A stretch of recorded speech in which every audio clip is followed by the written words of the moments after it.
మరి ఈరోజు వాక్య ధ్యానార్థమై యెహోషువ గ్రంథము 6వ అధ్యాయము 17వ వచనం నుంచి చదువుకుందాం. 6వ అధ్యాయము 17వ వచనం నుంచి చదువుకుందాం. యెహోషువ గ్రంథము చదవము. ఈ పట్టణమును దీనిలో ఉన్నది యావత్తును యెహోవా వలన శపింపబడెను. 18వ వచనం. శపింపబడిన దానిలో కొంచెమైనను మీరు తీసుకొనిన ఎడల మీరు శాపగ్రస్తులై ఇశ్రాయేలీయుల పాలనకు శాపము తెప్పించి దానికి బాధ కలగచేయుదురు గనుక శపింపబడిన దాన్ని మీరు ముట్టకూడదు. హల్లెలూయా, హల్లెలూయా. ఐగుప్తు దేశం నుంచి కానాను ప్రాంతానికి బయలుదేరిన ఇశ్రాయేలీయుల జీవితంలో ఎన్నో గొప్ప సంగతులు, ఎన్నో గొప్ప కార్యాలు, ఎన్నో మంచి అనుభవాలు, చెడ్డ అనుభవాలు వాళ్ళు రుచి చూసినట్టు మనము చూస్తున్నాం. ఆకలిగా ఉన్నారు, దాహంగా ఉన్నారు, దేవుణ్ణి శోధించారు, దేవుడిని బాధ పెట్టారు, దూడను కొలిచారు, ఇదే యెహోవాని తెలుసుకున్నారు. హల్లెలూయా. నా సెంటర్ కాదు, మీరు తలచుకుంటే మిమ్మల్ని వాక్యం చెప్పలేదు, దయచేసి నా సెంటర్ కాదు. హల్లెలూయా, నా సెంటర్ కాదు. ఓకేనా? కనుక ఎన్నో అనుభవాలు, ఈ అనుభవాలలో ఒక భయంకరమైన అనుభవం వారికి ఎదురైంది. ఎలాంటి అనుభవం అంటే, ఒక పట్టణాన్ని మీరు స్వాధీనపరచుకోబోతా ఉన్నారు. దేవుని శక్తి ద్వారా ఒక పట్టణాన్ని స్వాధీనపరచుకోబోతున్నారు. కానీ దానిలోది ఏది ముట్టినా అది శాపభరితమైనది. కనుక మీరు దానిలోది ఏది ముట్టదు. ఆ పట్టణము దేవుని ద్వారా శపించబడిన పట్టణం కనుక ఏది ముట్టదు అని ఇశ్రాయేలీయులకు దేవాది దేవుడు ఒక చక్కటి ఆజ్ఞ ఇచ్చేశాడు. ఏమిచ్చాడు? ఆజ్ఞ ఇచ్చాడు. అవునా కదా? ఈ కాలంలో కూడా మన క్రైస్తవ జీవితాల్లో, మన క్రైస్తవ బ్రతుకుల్లో మనకు కూడా కొన్ని ఆజ్ఞలు ఉన్నాయి. మనకు కూడా ఏమున్నాయమ్మా? కొన్ని ఆజ్ఞలు ఉన్నాయి. వారు ఐగుప్తు నుంచి కానానికి ఎలాంటి ఆజ్ఞల ద్వారా, ఎలాంటి అనుభవాల ద్వారా నడుస్తున్నారు, ఈరోజు మనం కూడా అలాంటి అనుభవాల ద్వారా మాత్రమే నడుస్తున్నాము. ఈరోజు ఈ ప్రపంచమంతా శపించబడిన ప్రపంచం. ఈ ప్రపంచమంతా ఏది శపించబడినది. ఎవరైతే క్రీస్తును నమ్మి నిజంగా వెంబడిస్తున్నారో వారు మాత్రమే శాపంలో నుంచి బయటపడ్డవారు. ఇంకా మిగతా వాళ్ళంతా ఎలాంటి వాళ్ళట? శాపగ్రస్తులే. అవునా కదా? ఈరోజు ఇలాంటి శాపభరితమైన ప్రపంచంలో మనం జీవిస్తున్నప్పుడు, శాపభరితమైన భూమిలో మనం బ్రతుకుతున్నప్పుడు ఈరోజు మన అనుభవాలు ఎలా ఉన్నాయి? ఈరోజు మనం మన జీవితాల్లో ఒక్కొక్క దాన్ని మనం జయించుకుంటూ వెళ్తున్నాం. మన ఆత్మీయ కానాను యాత్రకు మనం వెళ్తున్నప్పుడు మనం కూడా ఏం చేస్తున్నాం? మారా వస్తూ ఉంది, ఎర్ర సముద్రం వస్తూ ఉంది, ఆకలి కేకలు వస్తూ ఉన్నాయి, దాహం వస్తూ ఉన్నాయి, అమాలేకీలు వస్తూ ఉన్నారు. అవునా కదా? దూడలు వస్తూ ఉన్నాయి, దుడలు కూడా వస్తూ ఉన్నాయి, అన్నీ వస్తూ ఉన్నాయి. ఈరోజు కానాను యాత్రలు ఏవేవి వచ్చాయో అన్నీ మన జీవితంలో కూడా వస్తూ ఉన్నాయి. మరి వచ్చినప్పుడు ఈరోజు మనము శపించబడిన దానిని ముడుతున్నామా? శపించబడిన దానిలో కొంత భాగాన్ని మనము తీసుకుంటున్నామా అనేది మనల్ని మనమే జ్ఞాపకము చేసుకోవాలి. శపించబడినది అంటే ఏంటి ఫస్ట్ మనం తెలుసుకోవాలి. శపించబడినది అంటే ఏంటి? శపించబడినది అంటే ఏంటి? దేవుని ద్వారా శాపాలు ఎన్ని రకాలుగా శాపాలు వస్తాయి చెప్పండి. శాపాలు ఎన్ని రకాలుగా మన జీవితంలోనికి శాపాలు వస్తాయి?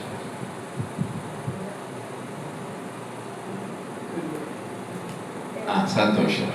ఇప్పుడు చిన్న ఉదాహరణ చెప్తాను.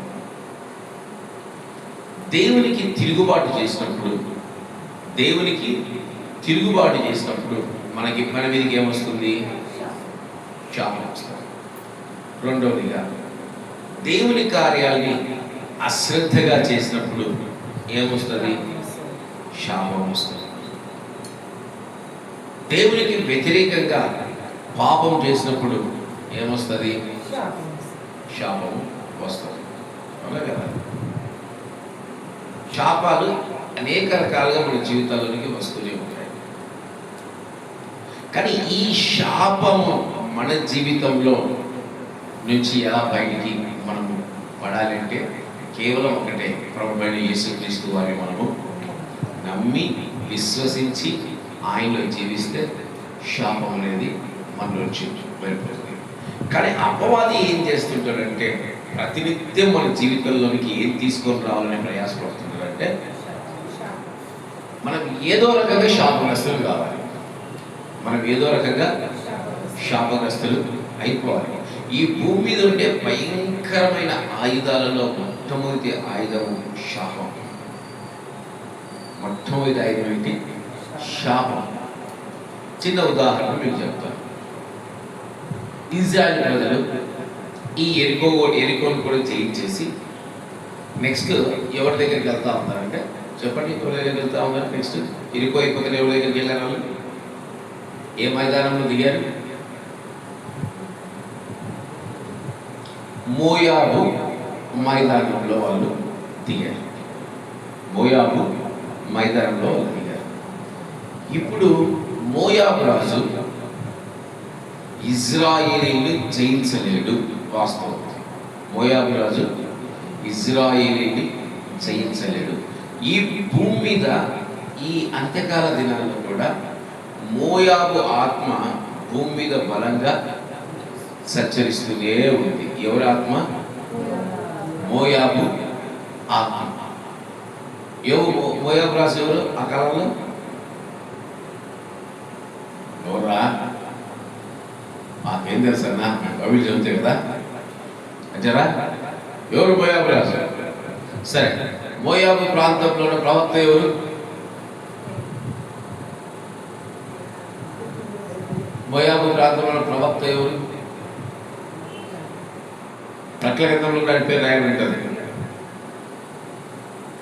గట్టిగా చెప్పండి. ప్రకటన గ్రంథంలో ఎవరు? బిలాము. ఎవరమ్మా? బిలాము.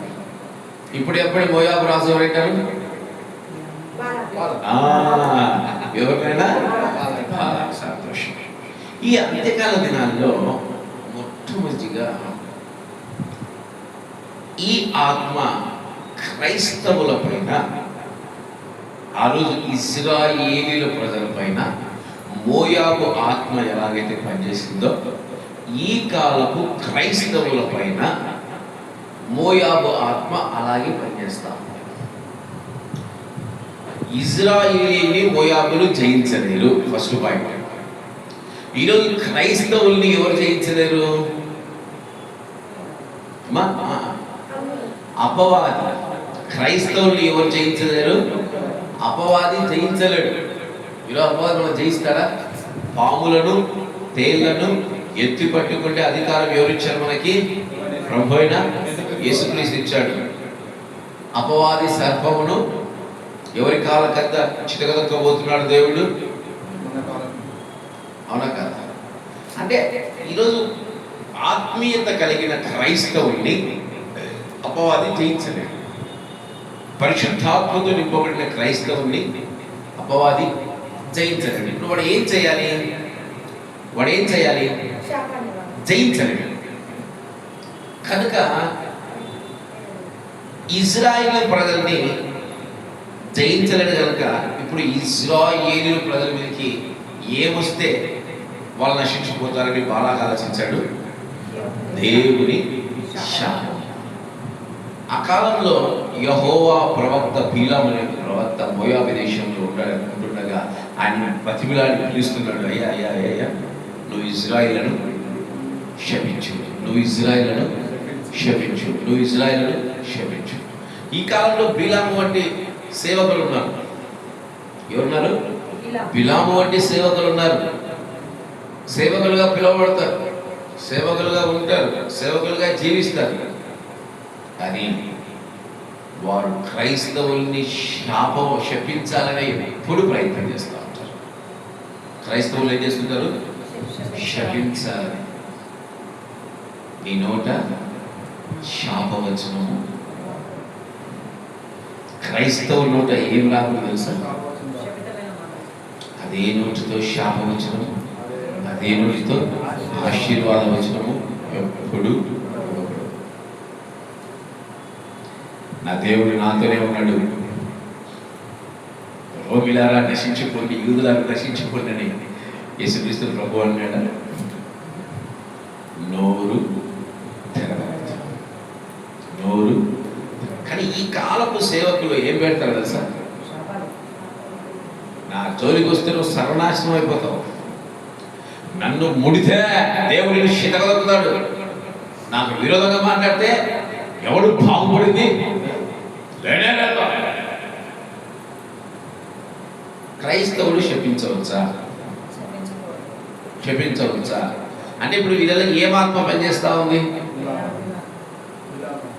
బిలాముకి ఆత్మ పనిచేస్తా ఉంది. ఇజ్రాయిలు శపించడానికి వస్తే దేవుడు ఆశీర్వాదాన్ని కలిగించాడు. శాపం అనేది బిలాము నోట రాకుండా ప్రతి విషయంలో ఆశీర్వాదాన్ని పలికించాడు. అవునా కాదు? ఆశీర్వాదాన్ని పలికిస్తూనే ఉన్నాడు. ఇలా కాదు, ఇలా కాదు, వీరికి వీరే పాపం చేయాలి. ఎవరికంట? ఇజ్రాయేల్ వీరికి వీరే పాపం చేయాలి. కనుక బిలాము ఏం చేశాడు తెలుసా? మోయాబీలో అందమైన సౌందర్యమైన స్త్రీలను ఇజ్రాయేల్ గుడారంలోనికి పంపించారు. ఇప్పుడు ఇజ్రాయేల్ ఏం చేస్తారు? ఏం చేస్తారు? పాపం చేశారు. ఈ అంత్యకాల దినాలలో మోయాబు ఆత్మ ప్రతి క్రైస్తవుల మీద పనిచేస్తూ ఉంది. మొట్టమొదటిగా అంటున్నాడు, దేవుడు శపించబడిన దాన్ని ముట్టొద్దు, శాపగ్రస్తమైన దానిని ముట్టొద్దు. అది స్త్రీ కావచ్చు, అది ఇంకా ఏదైనా కావచ్చు. మొట్టమొదటిగా ఇజ్రాయేలీలు శాపంలోనికి ఒక స్త్రీ ద్వారా వెళ్ళిపోయారు. దేవుడే ఇజ్రాయేల్ని శిక్షించేంతగా ఏం పనిచేసింది అక్కడ? స్త్రీ యొక్క ఆత్మ పనిచేసింది. ఈ అంత్యకాల దినాల్లో దేవుడు అంటా ఉన్నాడు, నువ్వు శపించబడిన దాన్ని ముట్టొద్దు. ఈరోజు శపించబడిన స్త్రీలు ఈ భూమి అంతటా సంఘాల్లో తిరుగుతూ ఉన్నారు. ఈ భూమి అంతటా ఏం చేస్తూ ఉన్నారు? సంచరిస్తూనే ఉన్నారు. ఈరోజు శపించబడతాన్ని మనం ముట్టామనుకో, మన జీవితాలు సర్వనాశనం అయిపోతాయి, మన బ్రతుకులు సర్వనాశనం అయిపోతాయి. అందుకే శపించబడిన దాన్ని నువ్వు ముట్టొద్దు. ఈ అంత్యకాల దినాల్లో ఈ బలమైన మోయాబు ఆత్మ బలముగా ఈ భూమి అంతటా సంచరిస్తా ఉంది. ఇది ఎవరిని పాడు చేస్తుంది? కేవలము క్రైస్తవులు మాత్రమే పాడు చేస్తారు, సేవకులు మాత్రమే పాడు చేస్తుంది, క్రైస్తవుల్ని విశ్వాసులు మాత్రమే పాడు చేస్తారు. అందుకే మన జీవితాల్లో శపించబడిన ఏ స్త్రీని కూడా నువ్వు ముట్టవు. ఈ కాలంలో ఏం చేస్తా ఉన్నారు? నేను అన్యులు చేసుకొని నేను మారుస్తా, అన్యులు చేసుకొని నేను ఎవరనేది మాట. సంసోను చెప్పారు, నీకు దండం పెడతాం నాయన, ఫిలిస్తీన్లని చేసుకోద్దయ్యా, మార్చినండి తల్లిదండ్రులు మనోహరులు చెప్తే ఏమన్నాడు? లేదో నేను చేసుకుంటా, నేను ఇజ్రాయేల్గా మారుస్తాను. ఏమైపోయా? ఈయనే ఫిలిస్తీన్ అనుభవంలోనికి. అందుకే శపించబడిన స్త్రీ ఆ యొక్క అన్యతత్వంలో నుంచి శపించబడిన స్త్రీల వైపు నీ కను దృష్టి ఉంచొద్దు. మన కనులు ఎప్పుడు వెతికే కన్నుగా ఉండకూడదు. ఫస్ట్ క్రైస్తవుడి జీవితంలో తెలుసుకోవాల్సిన కారణం ఏంటి తెలుసా? మన కనులు వెతికే కన్నుగా ఉండకూడదు. స్త్రీలను చూస్తే తలదించుకొని మనం పక్కకి వెళ్ళిపోవాలి. కానీ మన కళ్ళు పదే పదే ఇలా పోతున్నాయనుకో, పదే పదే ఇలా పోతున్నాయనుకో, ఏమైంది తెలుసా? అక్కడ శపించబడినది ఉందని అర్థము, శాపగ్రస్తమైనది ఇతనిలో పనిచేస్తుందని అర్థము, మోయాబు ఆత్మ తనలో పనిచేస్తుందని అర్థం. అలాగే స్త్రీలు కూడా పురుషుల వైపు పదే పదే వెతికారనుకోండి, మోయాబు ఆత్మ వాళ్ళలో బలంగా పనిచేస్తూ వారి ఆత్మీయ జీవితాలను పాడు చేసే విధంగా ఉంటారని తెలుసుకోండి. అందుకే శపించబడిన దాన్ని ముట్టొద్దండి, శాపగ్రస్తమైన దాన్ని ముట్టొద్దండి. ఎంతకాల దినాల్లో ఇవే జరుగుతున్నాయి. మొట్టమొదటిగా శపించబడిన స్త్రీ ముట్టొద్దండి. మన కళ్ళకు ఆ స్త్రీలు ఎలా ఉంటారు తెలుసా? ఆకర్షణీయంగా, సౌందర్యంగా, ఇంకా ఎన్నో చెప్పుకుంటూ పోవచ్చు. ఆత్మీయ జీవితాలను పాడు చేస్తారు, ఆత్మీయ బ్రతుకులను నాశనం చేస్తారు. ఈరోజు పురుషులలో, ఇజ్రాయిల్ పురుషులలో మోయాబు ఆత్మ బలంగా పనిచేసింది కనుక క్రైస్తవుల్ని పాడు చేసే శక్తి అపవాదికి లేదు. గుర్తుపెట్టుకోండి, క్రైస్తవుల్ని పాడు చేసే శక్తి అపవాదికి లేదు. కానీ అపవాది క్రైస్తవులు ఎలా పాడు చేస్తారు, సేవకులు ఎలా పాడు చేస్తారు తెలుసా? ఈ మోయాబు స్త్రీల ద్వారా పాడు చేస్తారు, మోయాబు ఆత్మ ద్వారా పాడు చేస్తారు. కనుక ఈ అంత్యకాల దినాల్లో మనము మన కనును ముందు కంట్రోల్ చేసుకోవాలి. ఏదాన్ని కంట్రోల్ చేసుకోవాలమ్మా? మన కనులు శపించబడిన దాని వైపు వెళ్ళకూడదు. ఏదాని వైపు వెళ్ళకూడదు? శపించబడిన దాని వైపు వెళ్ళకూడదు. క్రైస్తవులకు మేము చెప్తా ఉన్నాం, అన్యులు ఎలాగైనా తిరగని, మనకు సంబంధించింది కాదు. క్రైస్తవులు వారి యొక్క వేషధారణ పవిత్రంగా ఉండాలి, మాదిరికరంగా ఉండాలి. ఎదుటివాడు చూసిన స్తోత్రమని పక్కకు వెళ్ళిపోయే విధంగా ఉండాలి. కానీ ఆ స్త్రీలు, మన క్రైస్తవుల స్త్రీలు చూసి ఎదుటివారు మోహపరమైన మోయాబు ఆత్మలోనికి వారు, అది స్త్రీలు ఆ యొక్క జ్ఞానం కలిగి ఉండాలి, పురుషులు కూడా ఆ జ్ఞానాన్ని కలిగి ఉండాలి. ఎందుకంటే శపించబడిన దాన్ని ముట్టొద్దు. ఈరోజు భూమి మీద అతి బలమైన ఆయుధం ఏంటి తెలుసా? దేవుడి ద్వారా మానవుడు శాపంలోనికి తీసుకురావాలన్నవే భయంకరమైన కార్యం. మనం యెహోవా ద్వారా శపించబడకూడదు. ఇప్పుడు క్రైస్తవులను కొట్టే అధికారం ఎవరికి ఉంది తెలుసా? క్రీస్తుకే ఉంది. ఎవరికి? క్రీస్తుకు ఉంది. పరిశుద్ధాత్మతో ఇప్పుడు కే పాల్ గారు ఒక టైంలో ప్రపంచాన్ని గడగడలాడించి, హోలీ స్పిరిట్, పరిశుద్ధాత్మ వరములు కలిగిన వ్యక్తి ఆయన. ఆయన ప్రసంగిస్తే అమెరికాలో పునాదులు కదిలిపోయాయి. కానీ ఇప్పుడు ఎలాగైపోయారంటే ఆయన శపించబడిన దానిని ఆయన ముట్టియాడు. ఏమైపోయాడు? ఇప్పుడు దేవుని చేత కొట్టబడ్డాడు. ఇప్పుడు దేవుడు అనుస్తున్నాడు. దాన్ని ఎవరు అనుస్తున్నారు? దేవుడు అనుస్తున్నారు. అదే అపవాది చేసే జ్ఞానం అంటే ఏంటి తెలుసా? వాడు మనల్ని జయించలేనప్పుడు మొట్టమొదటిగా వాడే ఆయుధం పేరే స్త్రీ. ఈరోజు స్త్రీ తెలుసుకోవాల్సింది, మొట్టమొదటిగా పనిచేసే ఆత్మే మోయాబు ఆత్మ. ఆ ఆత్మ పురుషుల వైపు ఆకర్షణీయంగా చేస్తుంది, పురుషులకు స్త్రీల వైపు ఆకర్షణీయంగా మారుస్తుంది. కనుక మోయాబు ఆత్మతో ఈ అంత్యకాల దినాల్లో మనం జాగ్రత్తగా ఉండాలి. ఇది ఫస్ట్. రెండవదిగా అంటున్నాడు ఆయన, మీరు శపించబడిన దాంట్లో కొంచెమైనను మీరు తీసుకోవద్దండి, కొంచెమైనను మీరు తీసుకోవద్దండి. ఈరోజు చిన్న ఉదాహరణ మీకు చెప్తాను. ఆయన పేరు నయమాన్. ఒక వ్యక్తికి కుష్టి వ్యాధి ఎందుకు వస్తుంది తెలుసా? ఒక వ్యక్తికి, సరే మీకు నయమాన్ గురించి చెప్తే అర్థం కాదు. ఆమె పేరు మిరియాము. మిరియాము ఒక ప్రవక్తి. అలాంటి మిరియాము సడన్గా ఏమైపోయింది? ఆమెకి ఏం కలిగింది? ఎందుకు వచ్చింది?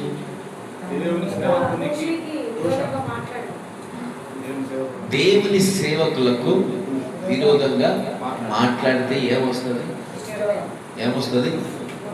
కుష్టి వ్యాధి. అంటే దేవుడు వచ్చి అక్కడ మిరియామును ఏం చేశాడు? నువ్వు నా సేవకుడికి విరోధంగా మాట్లాడతావా అని దేవుడు ఆమెకి ఏం కలిగజేశాడు? కుష్టి వ్యాధిని కలిగేశాడు. అంటే ఏంటి? అదొక శాపం. కుష్టి వ్యాధి కలిగిన వారు శాపగ్రస్తులు. ఇప్పుడు నయమాను ఎలాంటి వాడు? శాపగ్రస్తుడే కదా. ఇప్పుడు నయమాను కుష్టి వ్యాధిని ధరించుకుని ఎవరి దగ్గరికి వచ్చాడు? ఎలీషా చూశాడా? పలకరించాడా? మాట్లాడాడా? శాపగ్రస్తుడితో పాలు పంపులు లేవు. శాపగ్రస్తుడితో ఏంటి తెలుసా? పాలు పంపులు లేవు. అయినప్పటికీ తగ్గించుకొని నయమాను వచ్చాడు కనుక ఎలీషా ఏమంటున్నాడు? వెళ్ళి 7 సార్లు ముడుగు యోర్దానులో చెప్పాడు. అయిపోయింది, స్వస్థత చేసింది. ఇప్పుడు నయమాను తిరిగి వచ్చి ఎలీషాకు, నయమాను కుష్టి వ్యాధిగ్రస్తుడిగా ఉన్నప్పుడు ఎలీషా చూడలేదు, కానీ స్వస్థత పరచబడిన తర్వాత ఇప్పుడు నయమాను డైరెక్ట్గా ఎవరి దగ్గరికి వచ్చాడు తెలుసా? ఎలీషా దగ్గరికి వచ్చాడు. ఇప్పుడు ఎలీషా దగ్గరికి వచ్చి ఏమంటాడు? అయ్యా, నీ కొరకు తన ధాన్యాలు అన్నీ తీసుకొచ్చాను, దయచేసి ఇవి తీసుకో. ఎలీషా ఏమంటున్నాడు? నీ దానిలోని నేను ఏది ఉంటాను. అంటే శపించబడిన పట్టణం సిరియా పట్టణం, శపించబడిన సొమ్ము నేను ఉంటాను. ఎలీషా ఏమన్నాడు? శపించబడిన సొమ్ము నాకు వద్దు, నువ్వు వెళ్ళిపో. ఇప్పుడు శపించబడిన సొమ్మును ఆశిస్తుంది ఎవరు? శపించబడిన సొమ్మును ఆశిస్తే గేహాజీ ఏమవుతారట? శాపగ్రస్తుడు అవుతాడు. శపించే దాంట్లో కొంచెమైన మీరు తీసుకున్నా మీరు శాపగ్రస్తులై, శపించబడిన కొంచెం మనం తీసుకున్నా మనం కూడా ఏమవుతాం తెలుసా? శాపగ్రస్తులు. ఈ అంత్యకాల దినాల్లో రెండవ ఆత్మ ఏంటి తెలుసా? శపించబడిన దాన్ని మనం కోరుకోవటం. అది స్త్రీ అయిపోయింది ఫస్ట్. రెండవది ధనం. రెండోది ఏమైనా ధనం మనకు ఎలా సంపాదిస్తున్నాం అనేది మన సంబంధం లేకుండా సంపాదిస్తే శాపగ్రస్తులం అవుతాం. ధనము మనం ఎలా సంపాదిస్తున్నాం అనేది సంబంధం లేకుండా సంపాదిస్తే శాపగ్రస్తులం అవుతాం. చిన్న ఉదాహరణ, డ్రగ్స్ పని చేశారు, ధనం సంపాదించారు. అది మంచి కార్యమా? శాపం. ఈరోజు మద్యాలు మనమే అమ్ముతున్నాం. ఆ మద్యం వచ్చిన డబ్బులు మనం తీసుకుంటే ఏమవుతుంది? క్రైస్తవుడికి ఏ పని అంటే ఆ పని చేయకూడదు. అధికారం లేదు క్రైస్తవుడికి. నేను ఏసైని చర్చికి వస్తే సారాయి అమ్ముతాను, సారాయి సంపాదిస్తా అంటే ఆ సొమ్ము ఏమవుతుంది? శాపం. ఈరోజు చాలా మంది క్రైస్తవులు శాపకరమైన దాన్ని ఏం చేస్తున్నారు తెలుసా? వాటిపైన ఆశ పడుతున్నారు. ఈ ఆత్మ ధనం పైన ఆశ. ఏం ఆశ? ధనం పైన ఆశ. అలాంటి ధనం పైన ఆశ క్రైస్తవుడికి ఉండకూడదు. ఎలీషా ఏమంటున్నాడు? మంచి మాట. ధనము సంపాదించుకోవడానికి ఇది సమయమా? అనగా శాపగ్రస్తమైనది. నువ్వు శాపాన్ని ధరించుకోవడానికి నీకు ఇది సమయమా నాయన? నువ్వు యెహోవా సేవకుడివి, నువ్వు రోషం కలిగిన సేవకుడివి. నేను ఎలాగైనా పోషించగలడు, నేను ఎలాగైనా స్థిరపరచగలడు. నీవు ఎలా ధనం సంపాదిస్తున్నావు అనేది ఒక్కసారి నువ్వే ప్రశ్నించుకో. మనం చేస్తున్న పని విగ్రహారాధన మనము ఎంకరేజ్ చేసే పని కాదు. మనం చేస్తున్న పని పాపముతో కూడిన దానికి సంబంధించిన పని కాకూడదు. అలాంటి పనులు చేస్తే మన జీవితం ఏమైందో తెలుసా? మనం ఏమైందో తెలుసా? శాపగ్రస్తులమై. ఈరోజు ఈ ప్రపంచమంతా ఆకర్షణ. ఏంటైనా ఆకర్షణ. ఏ పని చేస్తే ఏమి సంపాదించడం, ఏ పని చేస్తే ఏమి సంపాదించడం. డబ్బు చూస్తేనే ఒక 10,000 కంటే ఎదురుగా మన కళ్ళ ఎదురుగా ఉందనుకోండి, అవ్వలేడు. మన అన్నం చూస్తే మనకు నోరు ఉడుతుంది, తిండి చూస్తే నోరు ఉడుతుంది, కానీ డబ్బు చూస్తే అది తినం అయినా కూడా అది వేరు.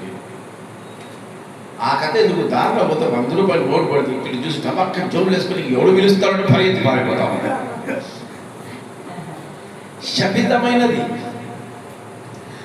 శాపగ్రస్తమైనది ఎలా ఉంటుంది తెలుసా? ఆకర్షణీయంగా ఉంటుంది. మన సౌలయ్య గారికి చంపేయి, అన్ని చంపేయి, అమాలేకులు శపించబడ్డదంటే ఈయన కళ్ళు ఎలా కనిపిస్తుంది తెలుసా? ఆకర్షణీయంగా కనిపిస్తున్నాయి. సంసోను కనిపించినట్టు, ఇజ్రాయెల్ ఆడపిల్లలైనట్టు ఆ ఫిలిష్తీ స్త్రీనే ఇంపు కనిపించింది. ఆమెకు రంగు ఉందా, రుచి ఉందా, సన్నగుందా, లావుగుందా, బక్కగుందా, అసలు ఏమో సంబంధం ఉండదు ఆ చూపుకి. ఆ చూపుకి ఏం కనిపిస్తుంది తెలుసా? సౌందర్యంగా కనిపిస్తుంది. పశువులు సౌందర్యంగా కనపడడం ఏంటి? పశువులు సౌందర్యంగా కనపడడం ఏంటి? సౌలుకి అసలు పశువులను చూస్తే చంపబుద్ధి కలదంట. ఆ పశువులను చూస్తే చంపబుద్ధి కలదంట. శత్రు రాజులు చంపబుద్ధి కలదంట. ఎంత శపించబడ్డ దానిపైన ఆశ ఉంది చూడండి. ఈరోజు ఈ ఆత్మ ప్రపంచం అంతా సంచరిస్తూ ఉంది. ఈ ఆత్మ ఏం చేస్తూ ఉంది? ప్రపంచం అంతా. ఇది దేవుని మీద తిరుగుబాటు అంటారు. దీన్ని కూడా దేవుడు చెప్పిన పని చేయకుంటే తిరుగుబాటు. యెహోవా కార్యమును అశ్రద్ధగా చేయవాడు శాపగ్రస్తుడు. వచ్చే శాపం సౌలు మీదకి కృపను కోల్పోయాడు. ఈ భూమి మీద రెండవదిగా ఫస్ట్ స్త్రీ. డబ్బు కాదు ఫస్ట్ స్త్రీనే వాళ్ళు వేస్తారు. అపవాది ఆయుధమే స్త్రీ. రెండవదిగా ఏంటి తెలుసా? ధనము. ఏంటి? ధనము, సంపద, ఐశ్వర్యము, ఆనందము. అవి చూస్తేనే చంపబుద్ధి కాదు. చూస్తేనే దేవుడి కాదు, చూస్తేనే దేవుడి కాదు, చంపబుద్ధి కాదు. చూస్తేనే అననీయ, సఫీరా ఆ స్థలాన్నో పొలాన్నో అమ్మి వచ్చి డబ్బులో ఆ డబ్బు చూస్తేనే దేవునికి బుద్ధి కలదు. ఎవరికి బుద్ధి కలదు? ఏం చేశారు? దాచిపెట్టుకున్నారు.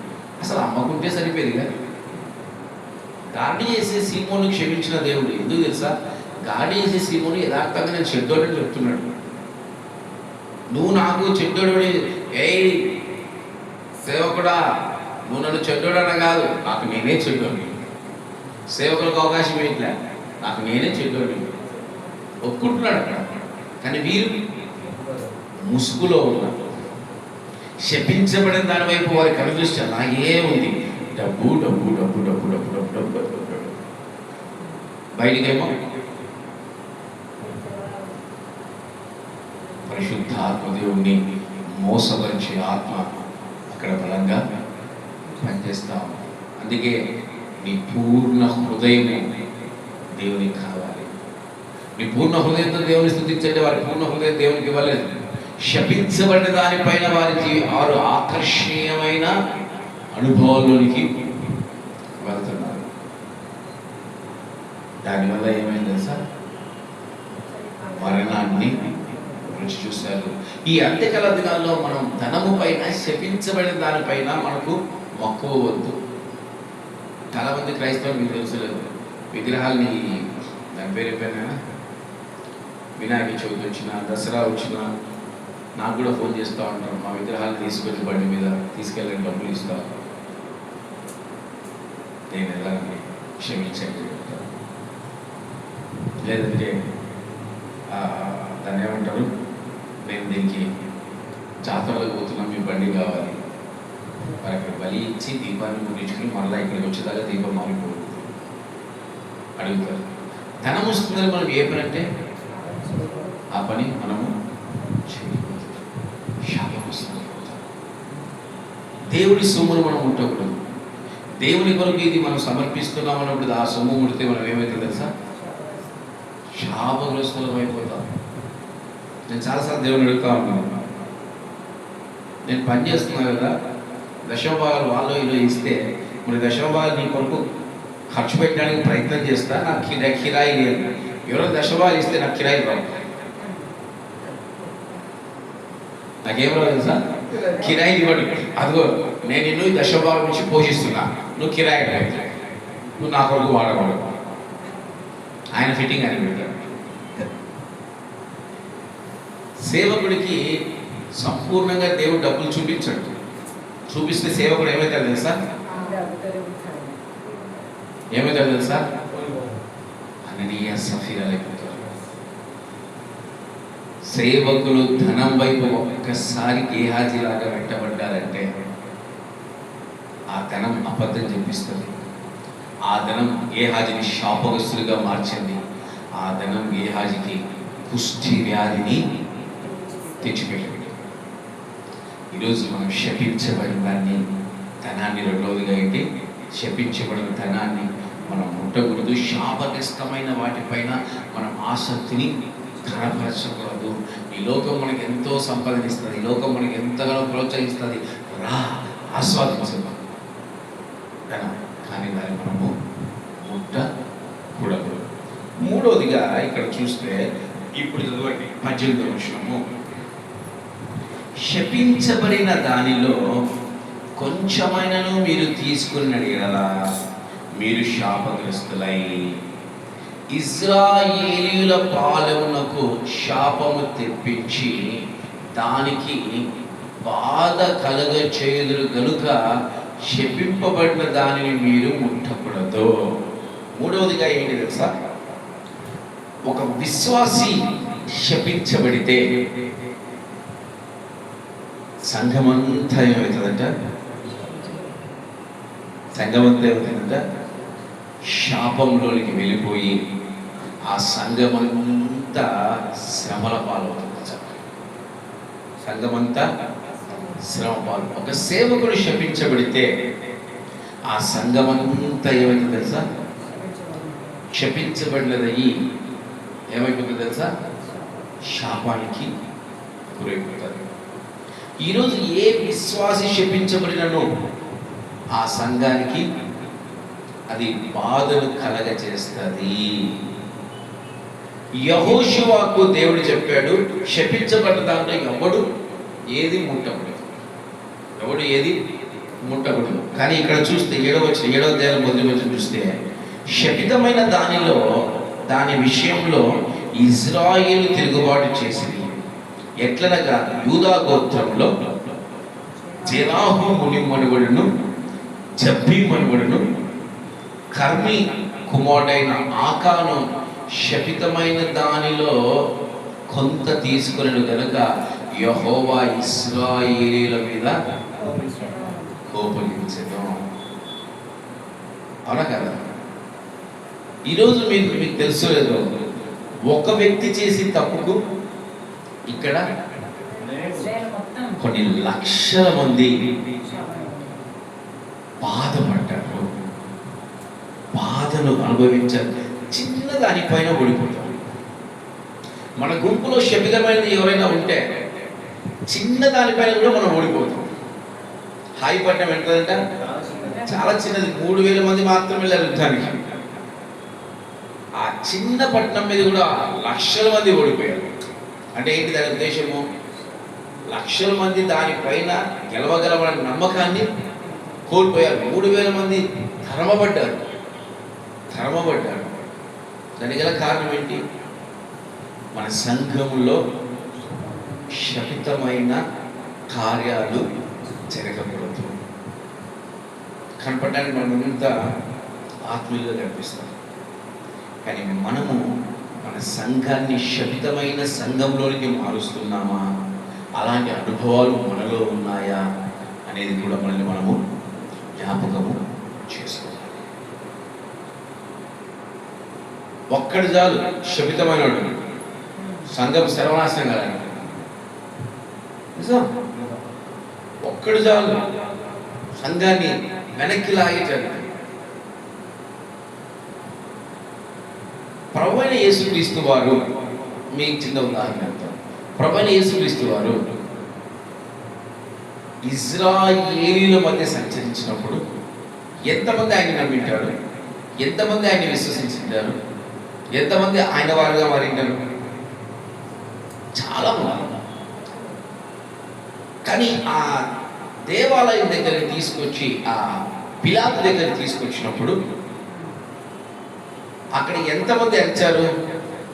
ఇతన్ని సిలువ వేయండి, ఇతన్ని సిలువ వేయండి అని ఎంతమంది అరిచింటారు? అక్కడ ఉన్నవారు మాత్రం అరిచారు, కానీ మొత్తం ఇజ్రాయెల్ దేశం అంతా వచ్చి అరిచింటారు. చిన్న ఉదాహరణ చెప్తాను. ఇప్పుడు ఒక రామాంతపూర్ అనే ప్రాంతము క్రీస్తుకు వ్యతిరేకమైన వచ్చు. సికింద్రాబాదు ఈ ఎన్నోపేట, కానీ అన్ని కలిపి ఏమంటాం మనం? హైదరాబాద్ అంటాం. అన్నింటినీ కలిపి మనం ఏమంటాం? ఒక గుంపే అరిసింది అక్కడ. క్రీస్తుని సిలువ వేయమని అరిచింది ఎవరు? కానీ శిక్ష ఎవరికి పడింది తెలుసా? ఒక్క రాయి మిగిలిలేదంట యెరూషలేము దేవాలయంలో.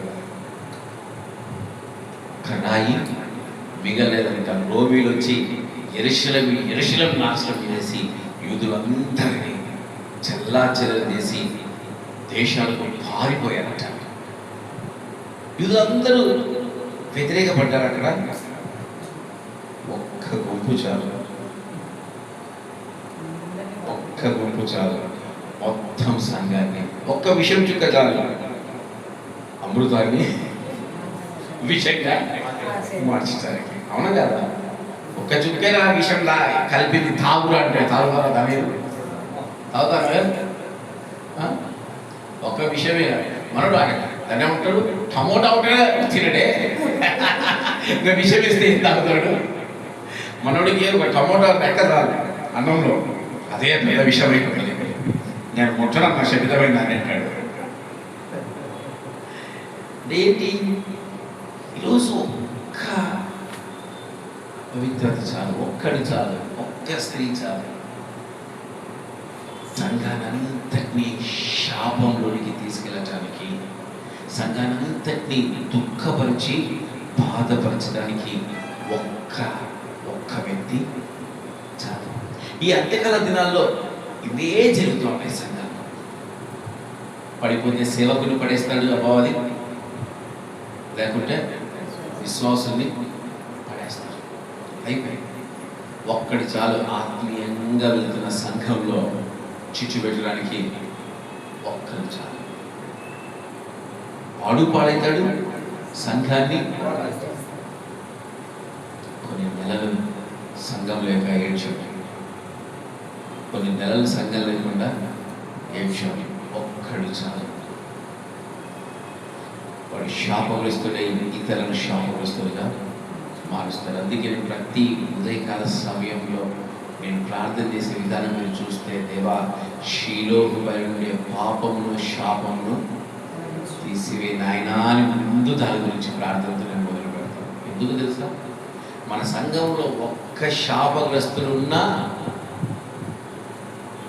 సంఘానంతటిని ఏం చేస్తారు తెలుసా? మలినపరుస్తారు.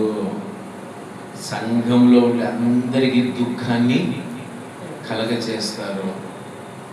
అందుకే దేవుడు అంటాడు, శపించిన దాన్ని ముట్టొద్దు, శాపగ్రస్తమైన దాన్ని ముట్టొద్దు, శాపగ్రస్తుడవి కావద్దు. యూదా ఇస్కరియోతు ఏమైపోయాడు? నాలుగోదిగా అయోగ్యంగా నువ్వు ప్రభు వల్ల చేపెట్టు. ఇది శాపం తెలుసా? అయోగ్యంగా ప్రభు వల్ల చేపెడితే శాపం. రేపు మనం ప్రభు వల్ల చేపెట్టబోతా ఉన్నాం. మనం అయోగ్యంగా అంటే ఏంటి తెలిసి పాపపు ఆలోచనలతో, చెడ్డ స్వభావాలతో, అదే చేసిన పాపాన్ని మనం ప్రతిక్షణము చేస్తూ దేవుని ఎదుట మనం ఇంకా దోషులుగా కనిపిస్తూ కూడా ప్రభు బలలో మనం చేయబడితే ఏమైంది తెలుసా? అయోగ్యతను మనం కనపరిచినట్టే. అందుకే శాపగ్రస్తులు దేవుడు అందరూ బల తీసుకుంటారు, 12 మంది బల తీసుకుంటున్నాడు. అదే హృదయము క్రీస్తు ఎప్పుడు అప్పచెప్తామా, క్రీస్తుని ఎప్పుడెప్పుడు అప్పచెప్తామా, క్రీస్తుని ఎప్పుడెప్పుడు అప్పచెప్తా అంటున్నాడు. యేసయ్య అంటున్నాడు, ఇదిగో మన చేతుల్లో ఒక చెయ్యి ఉంది. శాపగ్రస్తుడు భూమి మీద పుట్ట ఉండకుంటే మరణం, అయోగ్యంగా ప్రభు బలలో పాలు పంచుకుంటే మరణం, ఆత్మీయ మరణం, శారీరక మరణం. ఇతను ఆత్మీయ మరణాన్ని పొందాడు, యూదా శారీరక మరణాన్ని పొందాడు. ఇప్పుడు చాలా మంది ఆత్మీయ మరణాన్ని పొందారు, శారీరక మరణంగా ప్రభు సమయం ఇస్తాడు. ఇలా మారుతారని చివరాకరికి ఏమన్నా ఆత్మీయ మరణం. సేవకులు ఈరోజు ఆత్మీయ మరణం, విశ్వాసులు ఆత్మీయ మరణం పొందుతూ ఉన్నారు. చచ్చిపోవడమే, బ్రతుకున్నామని పేరుకు మాత్రం జీవిస్తున్నామని మాటే కానీ అయోగ్యంగా దేవుని కార్యాలు చేయకూడదు. అందుకే పరిచర్య చేసే వాళ్ళకు కూడా చెప్తాను, సనుగొద్దండి, కొనగొద్దండి, శ్రద్ధగా చేయండి, భయంతో చేయండి, భక్తితో చేయండి. ఎందుకు తెలుసా? అయోగ్యంగా మనము పాలు పంచుకుంటే ఆయన కార్యాల్లో, మీరు అనుకుంటున్నారు అయోగ్యంగా పాలు పంచుకోవడం ఆయన రక్తాన్ని అంటే మనం బ్రెడ్ అండ్ వైట్ తీసుకుంటేనే కాదు. ఈరోజు మన జీవితం అయోగ్యంగా క్రైస్తవులు అలా నడుస్తూ ఉన్నా కూడా చాలమైన. అందుకే శుద్ధీకరణ కూడికి రావాలి. ఈరోజు ఎందుకు శుద్ధీకరణ కూడికి ఎందుకు నేను రమ్మని చెప్తాను? ఈరోజు మనం అడగాల్సింది ఏంటి? దేవుని దేవా, నా అయోగ్యమైన హృదయంతో, నా అయోగ్యమైన ఆలోచనలతో, నా అయోగ్యమైన తలంపులతో, నా అయోగ్యమైన మాటలతో, నా అయోగ్యమైన క్రియలతో రేపు నీ సన్నిధానంలో, నీ బలలో నేను పాల్గొంచుకోకూడదు. ఇదిగో వీటన్నిటిని ఒప్పుకుంటున్నాను నాయన, వీటన్నిటిని ఒప్పుకుంటున్నాను దేవా, నన్ను క్షమించండి. నీ అమూల్యమైన రక్తముతో నన్ను కడుగు, నన్ను శుద్ధీకరించి నా పైన ఉండే శాపం నువ్వు తీసివేయి. ఈరోజు నీ పైన శాపం వచ్చింది అని నీకు ఎలా తెలుస్తుంది? నువ్వు దేవునికి విరోధంగా మాట్లాడినా, దేవునికి విరోధంగా జీవించిన, ధనం పైన ఆశ పెట్టుకున్నా, స్త్రీ పైన ఆశ పెట్టుకున్నా, దేవుడు ముట్టొద్దని దాన్ని ముట్టినా, దేవుడు పట్టుకొద్దాలని పట్టుకున్నా, అన్నీ ఏమైపోతుంది తెలుసా? శాపాలే. ఈరోజు కుటుంబాలు శాపాల్లో బతుకుతా ఉన్నారు. సంఘాలు శాపాల్లో ఉన్నాయి. ఈరోజు వెకుజాను ప్రతి దినము ప్రార్థించాలి. శీలం కొరకు మా పై ఉండే శాపములు సంఘము పైన అన్ని కుటుంబాలు వస్తాయి. దేవా, శీలం సంఘం పైన ప్రతి కుటుంబం శాపం నుంచి విడుదల చేయాలి అని ప్రార్థించండి. శాపగ్రస్తులుగా దేవుని సన్నిధానంలో దీవించదు. శపితంగా నువ్వు శపించవద్దు, ఎవరిని శపించవద్దు. శపించేవారు కాదు కానీ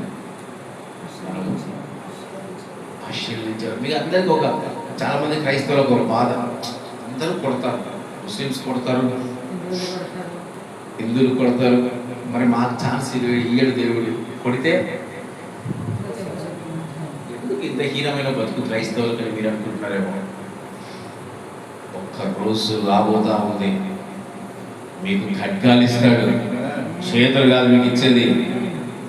యేసుతో టీవీగాను పోదమా, అడ్డుగా వచ్చు వైరి కల్వను, యుద్ధనాథంబుతో పోదము. రాజు సైన్యమందు చేరను, ఆ రాజు దివ్య సేవ చేయను. యేసురాజు ముందుగా భుజము పట్టి నడువగా, యేసురాజు ముందుగా భుజము పట్టి నడువగా, యేసుతో టీవీగాను వెళ్ళను. రాబోయే రోజుల్లో రెండవ రాకడలో వస్తున్నప్పుడు పెద్ద యుద్ధమో. ఆ యుద్ధంలో నీకే కత్తులు ఇస్తాడు, చేతులు కాదు. ఏమిస్తాడు? కత్తులు ఇచ్చి పొడిసే అంటాడు. ఇశ్రాయేలు చూసే నిజమైన మెస్సియా ఆయన. అప్పుడు కనికరం ఉండదు, ఆయనే కత్తిస్తాడండి. పొడిసే నీ కసంత తీసుకోవచ్చు అక్కడ. ఎందుకు? ఇక్కడ సమాధానంగా ఉంచాడు కనుక మనం సమాధానంగానే వెళ్ళాలి.